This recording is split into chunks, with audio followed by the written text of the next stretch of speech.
It wasn't you that was causing the problems.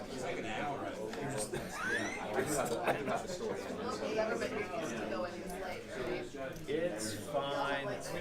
I'm glad we did. Waiting for hours. You're about five substitute time. Oh, there you go. Yeah, I mean, it's the freshmen that are always the problem. Always. Like they don't know where to be. I know, this building, here's the stairs.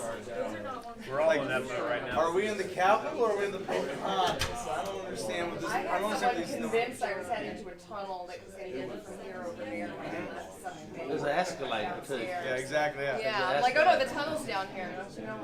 We have a subway like the Capitol Right, building. exactly. You know, there's you gotta go down. just down. You just gotta get on the subway. Exactly. Staircase, there's a little gate. You gotta go past it and down, and then you can go find Got little cars like they have in the coal field. That's right. You gotta crank it though to make it go. It's kind of arcade. When you were Yeah, Collins, you come along even after I did, and we took a coal tour. Did you ever go on that? I wanted to go on that. Yeah, I've heard somebody talk about that. I love to go on the cold tour. No, cold is no more. I've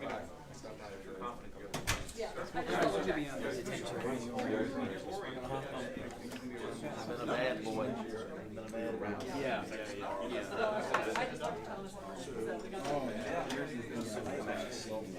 Someone came and talking about this. Okay, that's what I thought. Oh, you're coming to I never understood that. Mayhor House?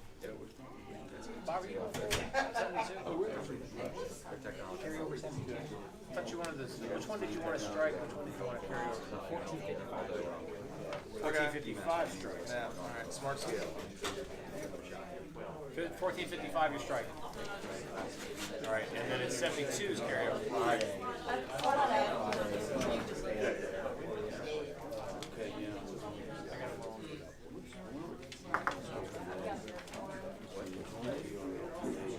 No, I just because you've been upset because we've had this kind of thing going back and forth, which is kind of feeling now I'm like, you know, I feel like you're I'm always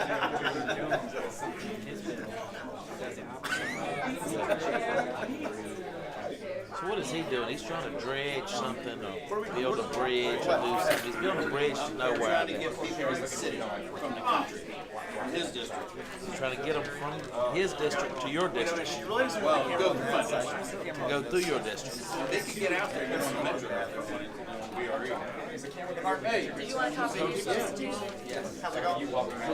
Well, All right, it always so seems the like way I that just grew my hair out. I got the taking color going All there right, because so I what was I looking did down and had like that was I little left hair. this line and the purpose of that is you don't necessarily have anybody who wants to cover their light and it's a blue light or something like that. So they don't have to now take those off their vehicles.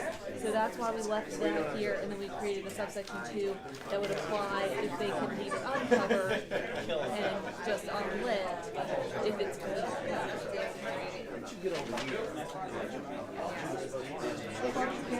I know, I moved over. Beth was, this was up for me. I was pulled between prem boards and worship, so this gave me a chance to focus on and really become good at one topic. All right, welcome to the evening session of Subcommittee number 4, I think it is, Transportation. So we have, let's see, several orders of business that we can address quickly, I think, starting with Delegate Thomas, House Bill 72. I understand there's a request to have that carried over at Delegate Thomas's request. Is that correct? Yes, sir. And is there a motion? So moved. Second. All right, all those in favor? And is that something we need to record here? Carry over? Voice vote. All those in favor say aye. Aye. All right, any opposed? There being none? Very good. And you have a second bill on the agenda, House Bill 1455. Yes, Mr. Chairman, this request is strike that. All right, the request from the patron is that that bill be struck. So moved. That's recorded. There's a move and a second. So please report any discussion. All right, there being none, the vote is to strike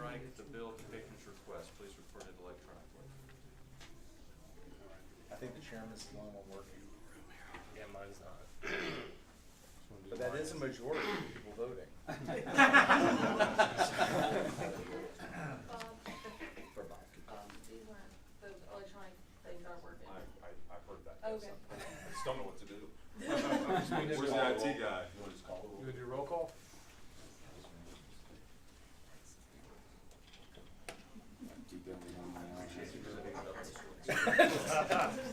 Chairman votes aye, it passes. This has been Les's dream.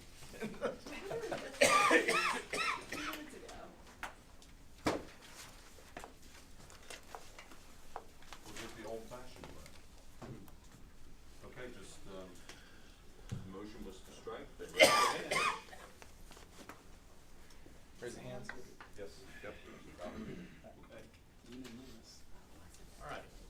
House Bill 103, Delegate Cole, he's not here, but the request was made that this bill be carried over. Is there a motion to make that so? Second. Motion made and seconded, any discussion? Okay, all right, the voice vote, Mr. Clerk? So all those in Yes, sir. all those in favor of the motion to carry over, say aye. Aye. Any opposed? There being none?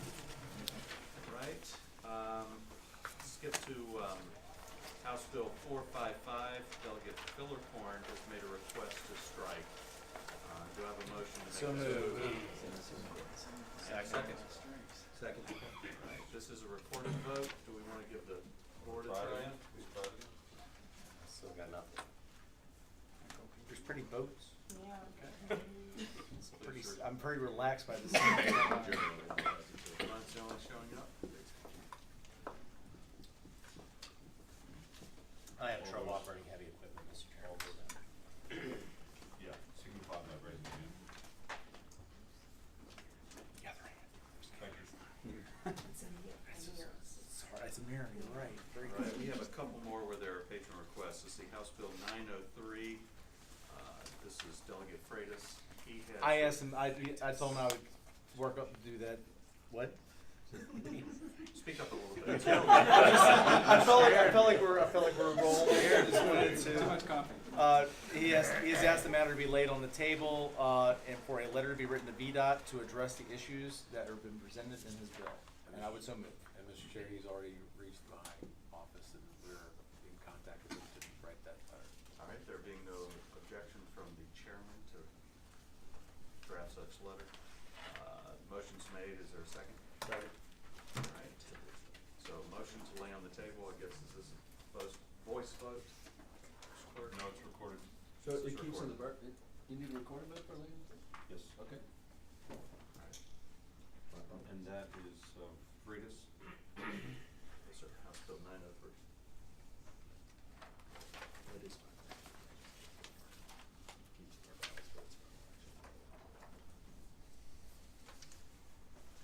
Good. All right, all those in favor, raise your right hand. All right, any opposed, like sign? There being none? All right, skip to House Bill 1137, Delegate Sickles. Can I sit here? Yes, sir. Thank you, Mr. Chairman, members of the committee.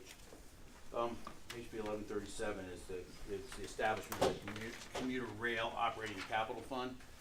Virginia Railway Express is Virginia's commuter rail system stretching as far west as Manassas and as far south as Spotsylvania County, taking the equivalent of an entire highway lane, 20,000 commuters, off the I-95, 395 corridor and the I-66 corridors of statewide significance. I have many constituents who rely on VRE to get to and from work every day. I have 2 stations in my district. They are a critical piece of the Commonwealth's transportation system as we continue to strive to reduce congestion. It's been an extraordinary success story over the life of this thing, and a lot of work done with the private sector railroads to make this happen. We are asking to create the Commuter Passenger Rail Operating Capital Fund as a funding mechanism that would allow the Commonwealth to directly support commuter rail. It's modeled after the current Intercity Passenger Rail Operating Fund, or IPROC. It does not redirect, very importantly here, does not redirect any funding from IPROC. It just would create a separate fund. VRE is currently involved in budget discussions, in this transit, issues that we have, the 3 or 4 transit issues that are before the General Assembly this year. And if VRE were to get funds during this budget process, they would be directed into this fund. Our goal is to have a funding mechanism in place in separately, of course, and if we receive additional state funds to cover current and future operating capital funding gaps, this would be the fund where it would go. We have to grow this system in the future, and we need to get a capital fund going, and that will be something that this committee and the Appropriations Committee will be dealing with for many years to come. And if you have any questions about this, of course, Amy is here, and with VRE to answer them if I can't answer them, which is probable that I couldn't answer them, but I'd give it a shot. So that's what it does. It just creates a fund. It doesn't send any money to it from here. And my understanding is that if you were to look favorably upon this, it would have to be referred to Appropriations Committee, where these funds typically go.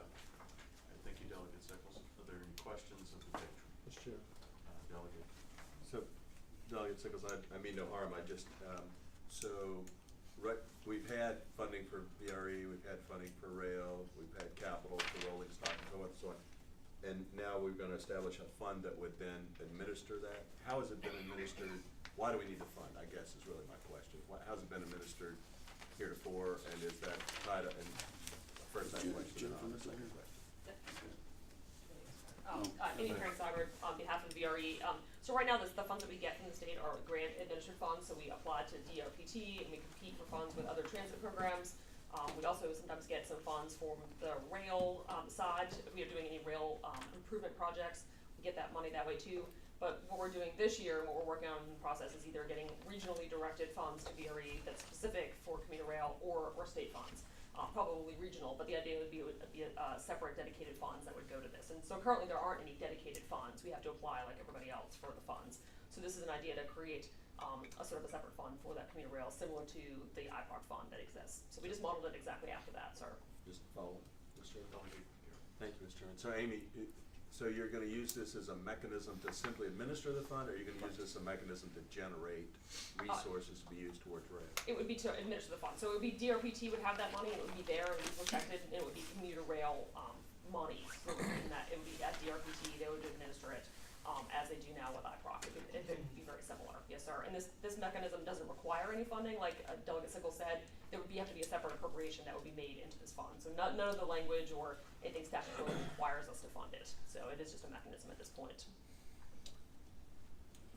One thing that is, keep in mind as a tertiary relationship is in the WMATA compact, Prince William County, the second largest jurisdiction in Virginia now, is not in the WMATA compact.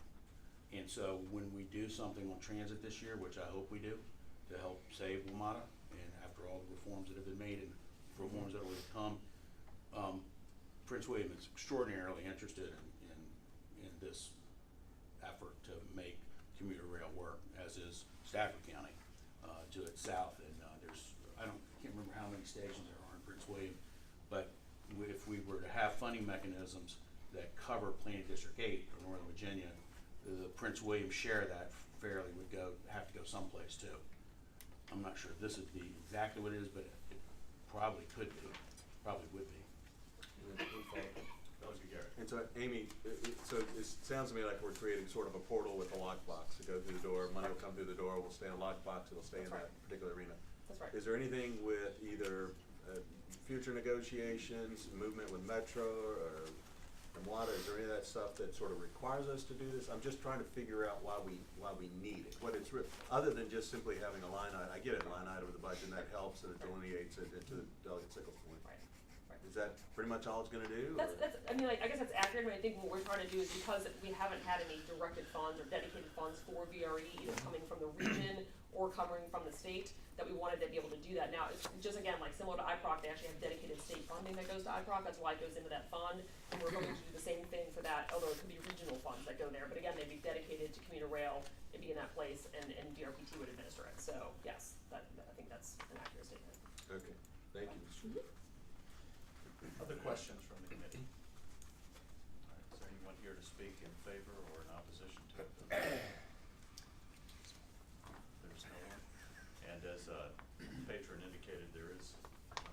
instruction I've received that it should this bill report, it should be also referred to appropriation. The committee. Mr. Chairman, I would so move we report and refer to appropriation. Second. There's a motion and a second. Any further discussion? There being none, I'll call the question. Should we get this? Why not? I'm game. It's asking me if I did, I just sign in.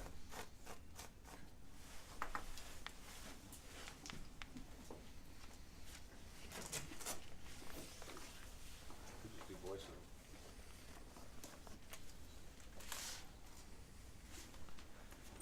Touch on it and everything goes away. Touch on the sign in.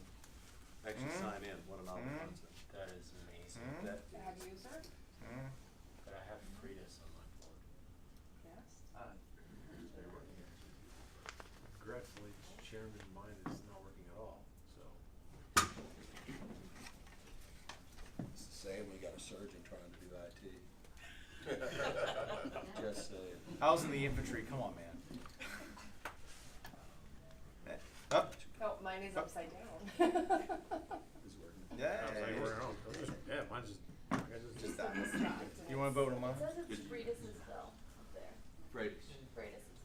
903, yeah, real No, property. mine is not working. It's flipped and it says this is messed up, so it's all kinds of We problems. don't have that bill, we can do the old fashioned. We'll just do, by show of hands for each vote then from here on. Okay, so all those in favor of the motion is made to report and refer, please indicate so by your right hand. Okay. All right, your reports unanimous. Thank you, Chairman, and the members of the committee. Bill, good luck tonight. Okay,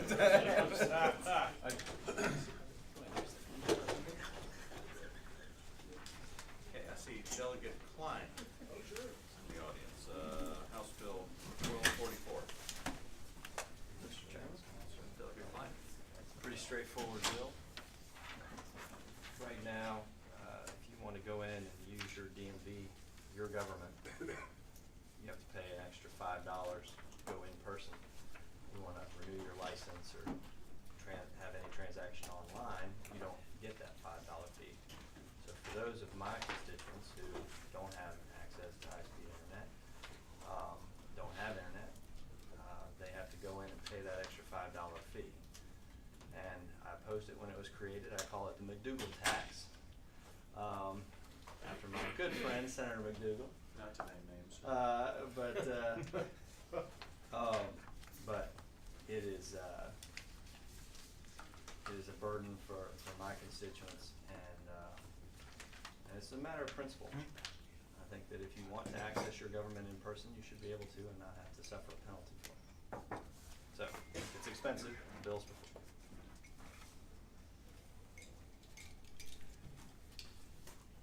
Thank you, Delegate. Any questions from the committee?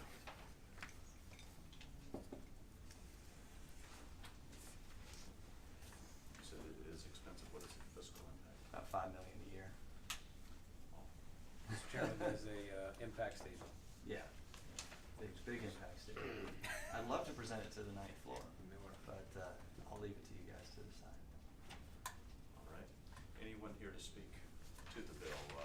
See the commissioners here. Mr. Chairman, members of the subcommittee, and the patron is not going to be surprised. We've shared our concerns with him before. $5 million, let me just put that in perspective, and he will tell me don't go there, but just to give you an example, the DMV Select program costs $5 million. So if I lost $5 million, I'm going to have to cut something to take care of that. I could also lay off 100 people. That would generate a $5 million savings. So the impact first on our budget is substantial. Secondly, I can tell you if 20% of the folks who are currently renewing online or through the mail, which is far cheaper for the taxpayers than coming in and processing it in person. If 20% of those people leave the internet or the mail and come into the office, you can look at a statewide increase in wait times of about 15 minutes. So those are two impacts. Third impact, as the chairman knows, and he joined me when we went into a new building in Chatham, the selects do not charge the $5 walk-in fee, which gives them a competitive advantage against the full-service DMVs. If they lost that, I will tell you, most of the private selects would close, because they use that.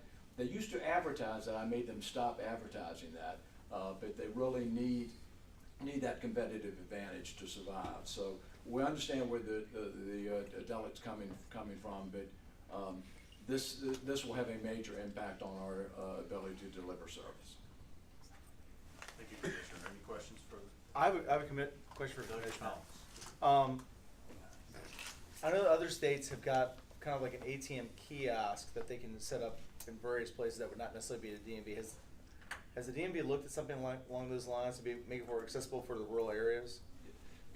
Mr. Chairman, Delegate Collins, and first of all, again, you can renew by mail, and there are mailboxes all over the Commonwealth, and avoid that avoid that $5. Yes, we would love to do kiosks, but in fact, because of our budget situation, we canceled a $5 million contract where we're going to replace our queuing system. As part of that would be kiosks. We can't afford that technology at this point. Absolutely, a lot of states do that. It is very advantageous, particularly in the urban areas, because you find them in shopping centers, you find them, you find them everywhere. But no, we cannot afford to do that at this point. Thank you. Mr. Chairman. Delegate Gary. So, Commissioner Holcomb, just so I make sure I understand this, it's a $5 service charge, so it's 1.1 million for driver's license renewal, so 220,000 folks chose to go to DMV or had to go to. Delegate Klein represents a very rural area of Virginia that simply doesn't have high speed or broadband, and I get it, so his challenge. But it sounds like, as a practical matter, 220,000 Virginians renewed their driver's license in person, and over 840,000 folks chose to, or had to the delegate's point, visit to renew their vehicle registrations. Is that? Again, Mr. Chairman, Delegate Garrett, we keep talking about the internet, but we also have a very robust mail-in program. Sure. Where you are not charged that $5. I will tell you, the bottom line, this walk-in fee has worked. We have migrated to the point that the majority of Virginians renew their driver's license and their tags online, saving the taxpayers, because the cost of processing online or mail is much lower than the overhead to process walk-in. So the follow-up, Mr. Chairman. So I wasn't going there, Rick. I was going a different way, but Yes, I think is trying to make your point.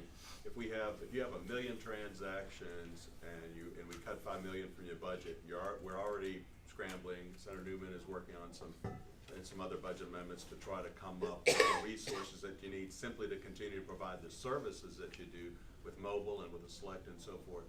It sounds to me like we would potentially be conflicting our folks, Delegate Klein, yours and mine, both in Amherst County as an example, even more if they're not going to have personnel or operating hours or folks. In other words, if somehow they're going to have to cut 1 million transactions to cut $1 million worth of service, I just want to make sure we're accomplishing the right thing. But I do know for a fact the division is going to be really challenged with trying to, and we'll be working upstairs to try to figure out how you maybe see more fees issues to have to, more cost to the folks that are using those services when they choose to do those services. All right, sir. Any other questions for the Commissioner while he's? Anyone else in the audience to speak to this measure? Okay, there's none. Expensive proposal. Are there any motions?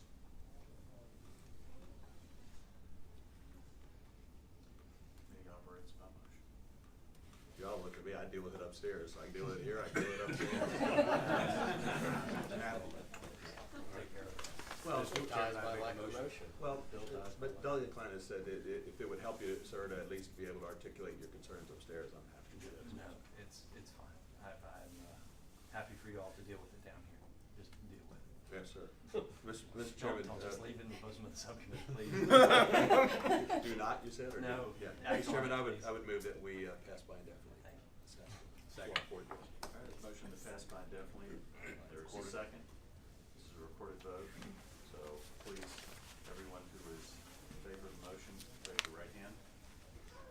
thing should be working now, except for it's not. Okay, one opposed by like sign.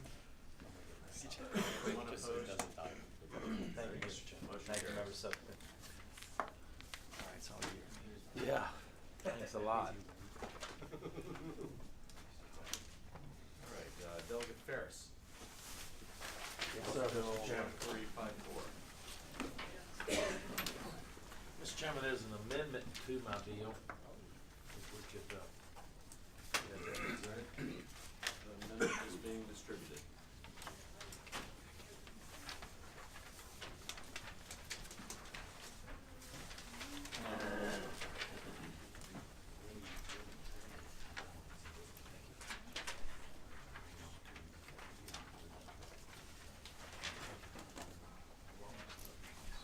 Mr. Chairman,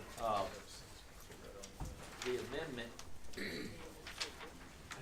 would start, unless such lighting device is both covered and unlit, or has a clear lens, any reflector in such lighting device is clear and such lighting device is unlit, no motor vehicle that is equipped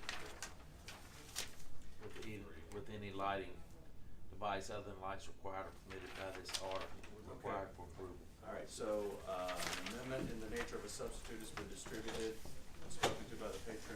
Is there a motion to adopt it? So moved, Mr. Chairman. Second. All right, all those in favor say aye. Aye. Any opposed? All right, Delegate Ferris. Mr. Chairman, what this bill, is intended to do is to allow, vehicles to use work lights and lights on the top or higher than the headlights of their vehicle. And, they would not have to cover them as long as they were unlit and did not, could not be perceived as emergency vehicles or with blue and red light reflectors and that type of stuff. The new LED lights now are clear and the reflectors in them are clear, and so it doesn't give that assumption if someone looks at them while they're not unlit.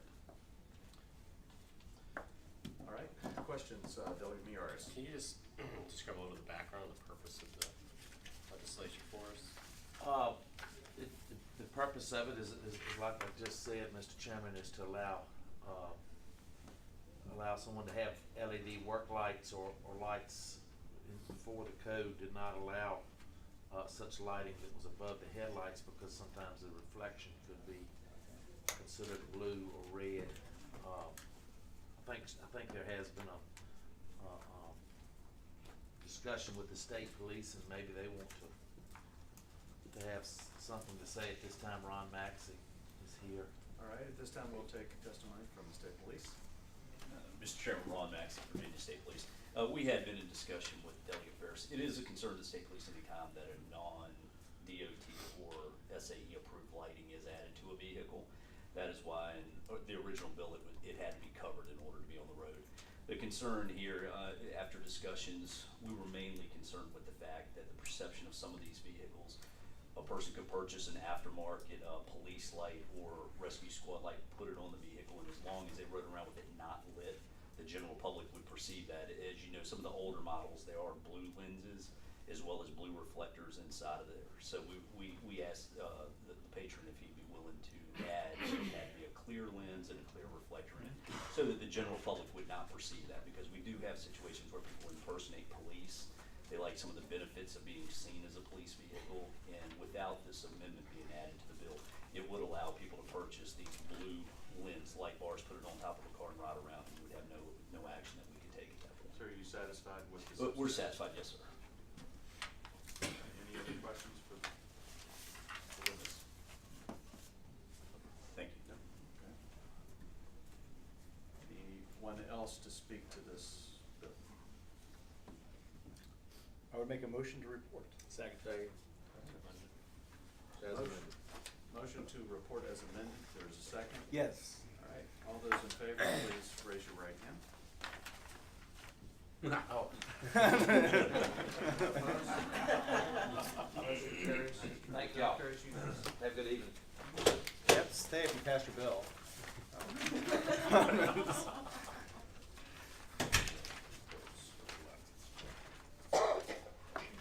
Okay, Delegate Harris.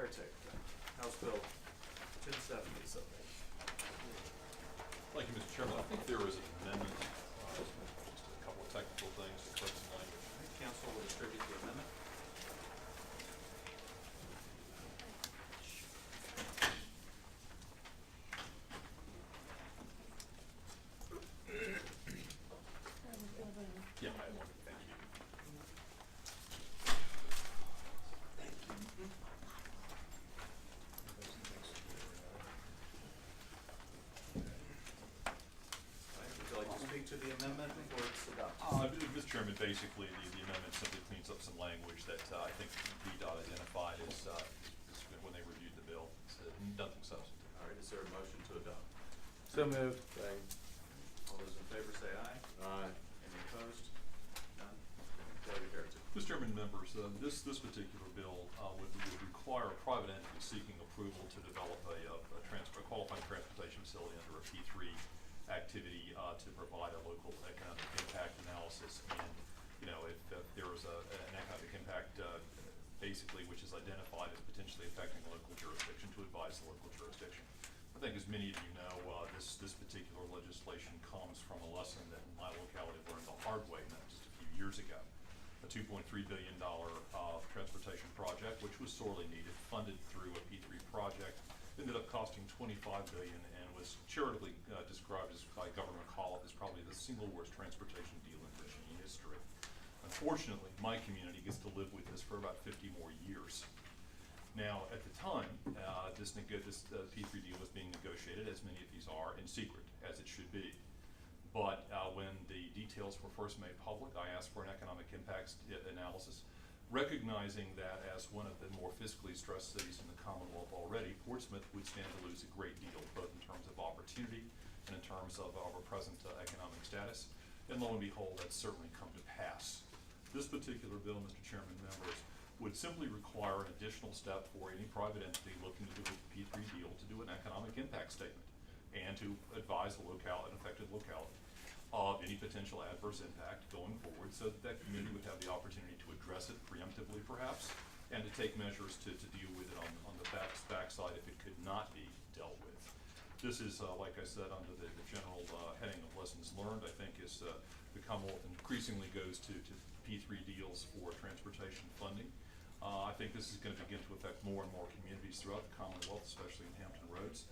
And, you know, again, this is a lesson we learned the hard way. Thank you, Delegate. Questions from the committee? Mr. Chairman. Delegate Garrett. So, Delegate Garrett, you Yes. sort of said, I think I understand what you're trying to go, but you actually said what you're striking. You said potentially adverse, but you're striking that language. Well, basically, yes. Basically would require an economic impact analysis, and I've used the term potentially adverse, but that is recommended to be struck by VDOT. So that the language, line 47, for example, would read an economic impact analysis identifying any economic revenue impact that has potential consequence. I think the sense is that it would be adverse, but VDOT wants a broader term, which I certainly don't agree with. So disagree with, I'm sorry. Delegate, follow up? Delegate Garrett. So, Joanne, or somebody to be that. So, don't y'all already do an economic impact analysis when you are going to sign all these agreements that are going to affect these localities and have public hearings and get input? And I'm trying to figure out what it is that we're asking of you. I absolutely get what Delegate Heritage, I absolutely get it, and there's certainly consternation. I've heard it from members with the I-66 tolling that they sort of felt like the broadside and the different projects that have gone on, so I absolutely get that. That's it. What is it, are we gonna accomplish something with this, the way that it's been amended, Joanne, and what is it that, we'll go with that first. Mr. Chair, I'm Joanne Maxwell from VDOT. We don't really have a position on this bill, but nevertheless, this language that is being amended are for unsolicited proposals. So this is a situation where, the private entity has come to the Commonwealth, or come to a responsible public entity and said, we have an idea, and we've got an idea for a project, et cetera. And as this entire list of things are things that they are supposed to submit when they're providing, or they're coming forth with an unsolicited proposal. So bottom line, that's, in this case, when the Commonwealth is conducting, or we're soliciting proposals, I think it's a different situation, where we are looking at potential impacts, et cetera. This is where private entity is coming to the responsible public entity and saying, we have a proposal that we would like to submit. It's not been something that the public entity, responsible public entity has asked for. Sure. So I think that's the difference. Follow-up question? Yes, sir. Thank you, Mr. Chairman. So, Joanne, is there already something in regs or some sort of definition that you all go by when you ask for an economic impact analysis? is that already defined somewhere, or do you already have regs that defines it? I'm trying to get at this, I wanna actually, I think Delegate Herrick is onto something, and I think we need to be even probably more diving deeper into what I call a shocks analysis. I've asked on the 13th floor for a number of shocks analyses. Should this happen, if this, then this, if this, then this. So this would now go forward in regs. You all would have to define what that economic impact analysis would contain and describe and so forth and so on. Mr. Chair, that's correct. The P3 office puts out PPTA guidelines, and those are approved by the Commonwealth Transportation Board, or at least they review them and recommend they endorse it, basically. The bottom line, yeah, the P3 office of PDOT puts out guidelines addressing the P3 projects and the various processes that have gone through. So this would likely be something that we would have to implement into or incorporate into the guidelines. Thank you. All right, any other questions from Delegate Miaris?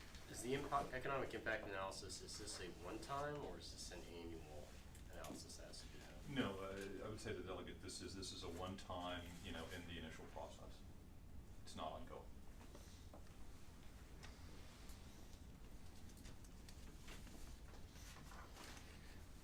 If I can ask a question of VDOT. So we're dealing with unsolicited bids. So this would be a private company showing up to any locality and saying, I can fix your transportation problems by building say a third lane if you allow me to toll it. And they come to you with a business proposal and you say that, but that's of course all sealed. Then you send out a notification saying, hey, you have to send out some sort of notification to say we got this unsolicited bid, to allow other people to let them know that might be happening. So at some point in time, if the locality decides they want to go forward with it, obviously that's when all the other economic impacts and all that kind of fiscal responsibility shows up. Is that correct? Yes, Mr. Chair, that's correct. There's actually another step in the process where sometimes we can get unsolicited bids on this proposal, and then we in turn may turn around and issue solicitations based on that unsolicited proposal. So this would apply to the unsolicited bid. Okay. But then once it's no longer an unsolicited bid and now we're actually working on it, what do you guys do as far as the impact and everything else? I don't have that copy of the code in front of me. Well, I understand but that. Yeah. Mr. Chair, sorry. We will start doing, we'll do our economic impacts analysis and in a lot of cases there might have to be environmental analysis. So the process is slightly different at that point in time once we've taken the project over and we are actually soliciting proposals. Thank you, ma'am. Ms. Sharon. So, Joanne, I'm looking specifically at lines 243 to 248. So, you all today receive unsolicited proposals from time to time? 243 to 248. Mr. Chair, yes. I mean, that is the case. I cannot tell you at this point in time any recent ones. I don't know off the Sure. top of my head, but the law does provide for that, and I believe we have actually gotten one or two. Mr. Chairman, follow. Yes, sir. So, Joanne, today, if somehow this proposal seems to disaffect a locality or local jurisdiction, don't you already give them reasonable opportunity to consult with the parties concerning the nature and scope of the impacts and sort of apprise them this might be something coming, or is this so proprietary that you today you don't apprise them, going forward you'd now be obligated to apprise them? Well, I think, Mr. Chair, this codifies and potentially addresses a concern that the agent has identified or feels like may have transpired, an issue that he feels transpired in the case of a project down in his district. So I can't say today exactly how things would transpire with regard to an unsolicited proposal. A lot of it's gonna just depend on the project and the proposal, but nevertheless, again, we don't have position on this, and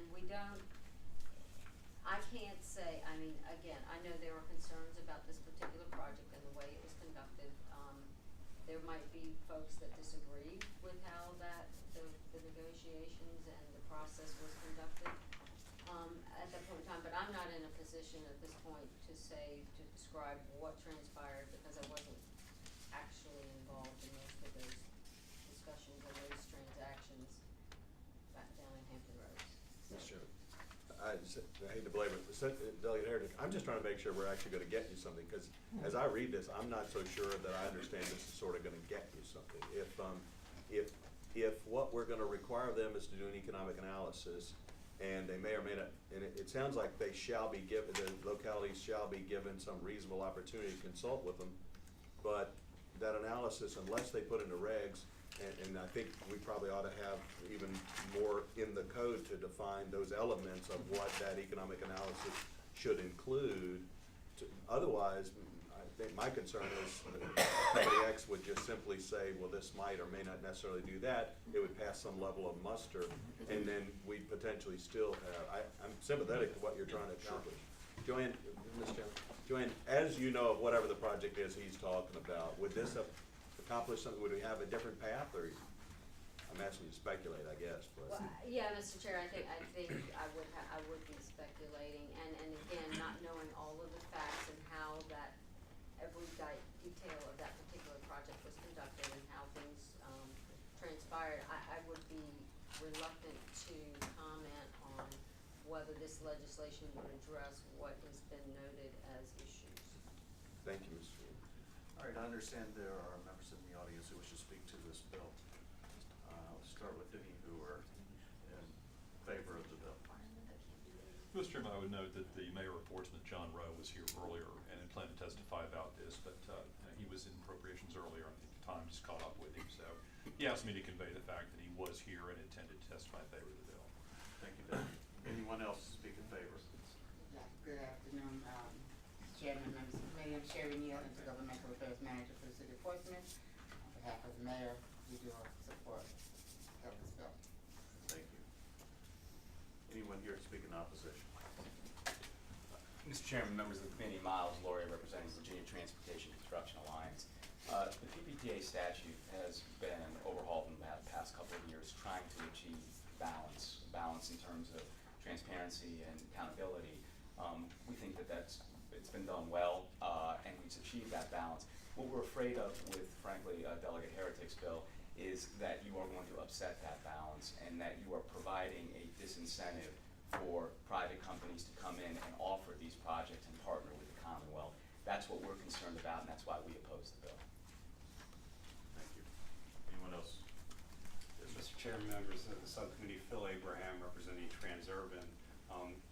As Mr. Lorio stated, there have been major changes made to the PPTA since the project that Delegate Heretic has expressed concerns about was put into effect. Those changes do put a number of other hoops into the process that a applicant has to go through, even for an unsolicited proposal, including the state having to make a finding of public interest. And the language that was added to the code in 2017 regarding that finding of public interest includes a finding that VDOT has to look, and the commissioner has to look at the economic benefits of a project. So we think these changes have addressed the problems that led rise to the project that Delegate Heretic is concerned about, and I think there's no better evidence of the improvements made in the process. Since that time, the only two deals that have been entered by the state, both of which have required no upfront public contribution, and the state has received a check of $500 million for one project and a commitment to write a check for $277 million for another project. So I think that the changes that were initiated by Chairman Jones in 2015-2017 are addressing the concerns, and this will just create a burden and hurt Virginia's image as one of the best states to do a PPTA. Thank you. Mr. Chairman, members of the subcommittee, Mike Foreham with the Northern Virginia Chamber of Commerce. I would associate our organization with the comments made by Mr. Laurie and Mr. Abraham. Thank you. Thank you. Anyone else from the audience? Okay. Open it up for motions. Well, I have a comment, Mr. Chairman. State your comment. The think that one of the analogies we use in courts is that one bad case makes for not necessarily good legislation. I understand what happened in this one particular locality, but this has been around, it's been going on, and I dealt with it in my local government as well. And I think that every time that we interfere with this section, our localities get very upset because they've just figured out how to use the last time that we did it. So I am sympathetic to the locality, but I think that we have one locality who had an issue, but I think we have a lot of other localities that are being able to utilize this and utilize it effectively. All right, does that receive a motion? I'll make a motion when it's appropriate. It was appropriate. I'll move to PBI. All right, is there a second? Second. All right, Delegate Heretic, argument's been made that bad facts create bad law. It's late, As a I'll lawyer. let All right, any further discussion or debate? All right, all those in favor, please indicate. All right, the clerk would like to try the electoral board. Hey, that leaves a couple of you out. Chair, I regret that I will not be able to vote. You can use mine. Mine keeps just giving this, unfortunately, the UI has stopped. Hands work too. Hey. Please raise your right hand. Okay. Oh, yeah. Okay. All right, the motion. Thank you very much, Mr. Chairman. Members, hope you get out of here tonight. And by the way, never sit in a seat after Matt Ferris. That was cold. That might get back to it. That just might get back to it. You went straight up line. I'm glad you don't have any bills in there. That's mic drop. Okay, unfortunately, our last patron is the chairman who gets to remain in his seat. So, Delegate Yancey, House Bill 453. Thank you, Mr. Chairman and members. House Bill 453, we have a substitute, limited nature of substitute. All right, council is distributing the substitute.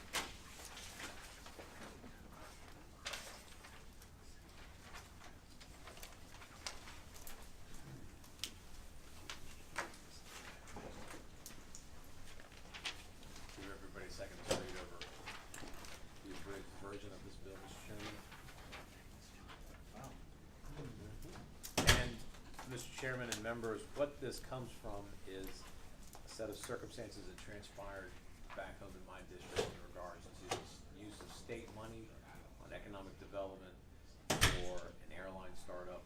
There was some lack of clarity as to what that money could be used for and how it could be used and the record keeping. So all this seeks to do is just clarify language in the code insofar as how state dollars can be used towards it. So I bring members' attention starting at the very end of line 12, it shall through 13 and 14, and all this simply says it just keeps records and receipts and disbursements and how that'll be open for audit and evaluation for appropriate states. So there's your transparency there on how that money gets spent. On lines 17 through 19, it just comments about what should be submitted to the department for detailing and for the purposes of where those funds were distributed and from the localities and how they receive those funds. So here again, this is the money that the state gives to these localities for economic development. The confusion that happened in the last incident was that the thought was that that money could be used for the startup when they found out after that perhaps the money had to be used for something else. So that clarifies that language is where that money is to be received, how it's to be reported, and then ultimately line 21 through 22, there are some concerns about sensitive financial information and how that for any kind of economic development that they are involved with and know what the competition might be doing. So this part of the language addresses that where that information can be privileged, and then of course the necessary ways to which to provide transparency for disclosure of that information. All right, is there a motion to adopt the substitute? So moved. Second. Motion's been made to move in second. All those in favor say aye. Aye. Any opposed? There's none. All right, Delegate Yancey, anything further? That's all, Mr. Chairman. Okay, questions from the committee? For the patron? All right, is there anyone in the audience who wishes to speak to this bill? Mr. Chairman, I would let you know that in working with this language, we've been in touch with several groups. Mark Flynn from the Department of Aviation helped with this language. And then likewise, also, we've had some additional contributions from some of the smaller airports to make certain that their concerns were addressed as well. So we did have a working group of different groups to make sure that every voice was heard. Thank you, Mr. Chairman. And Mark Flynn with the Department of Aviation, answer any questions if you have any. There he But appears. we There he support is. this, thank you. Are there any Helicopter questions again. from the committee for Mr. Flynn? Mr. Chairman. Delegate Garrett. I apologize, Mark, I was outside having a sidebar with Delegate Heretic.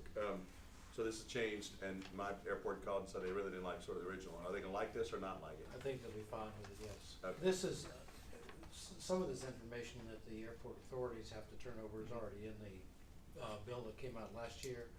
So this reinforces that, and I think that's useful.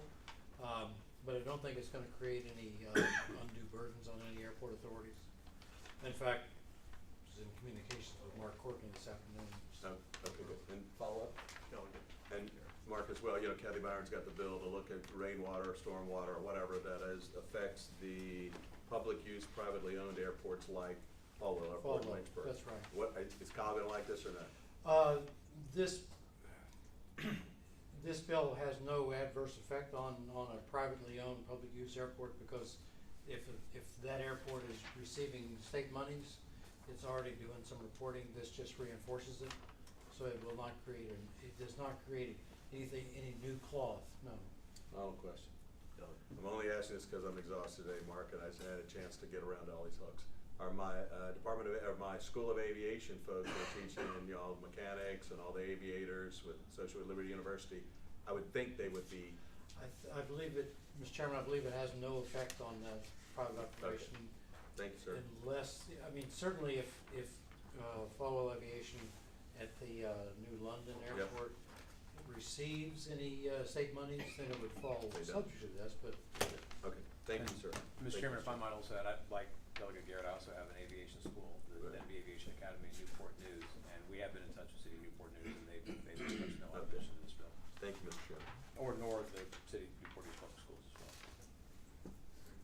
Mr. Chairman. Yes. I just do wanna make sure thank you, Mr. Chairman, I wanna make sure that I'm looking at the substitute, this no longer, makes any reference to the member qualifications. Correct, everything that's in your hand, Okay. the Perfect. 5:40 PM substitute is the. Perfect, is the correct okay, thank you. Not the 539. Not the 539, there Not it that is. one. Yeah, not that one. Thank you. Don't laugh, there's a 1253. So I wanna, I hate to back, but are we at 6357? Is that I got the right one in front of me, yes. 6357? Okay, thank you. Everybody's joking, but I'm tired, so. No, the 542 is the timestamp that they're talking about. Gotcha. Distributed where you were. Gotcha, yeah, thank you, sir. Okay. Move to report. Motion to report, is there a second? As amended As and amended, referred right. as appropriations. All right, so there's a letter to We got a refer and letter. bid reports, okay? That So was the not, motion. that was not. I will amend my motion to report, report and refer, to report the amendment and refer to appropriations. All right, so the motion is made to report as amended, the substitute. Right? It sounds good. And to refer, is there a second? Second. Okay. All those in favor of such motion, raise your right. Okay. Thank you, Mr. Chairman, thank you, members. We're done. All right, motion to adjourn? No. Good job, Mr. Chairman. It's not 9 yet. It's not, I mean. It's not even 8. What I tell you? You're good, man, I'm telling you. Told you, let's close this thing out in an hour. Yeah. And I lived at the health center, I owned a condo. Do we just retire that chair now? Is that, are we just?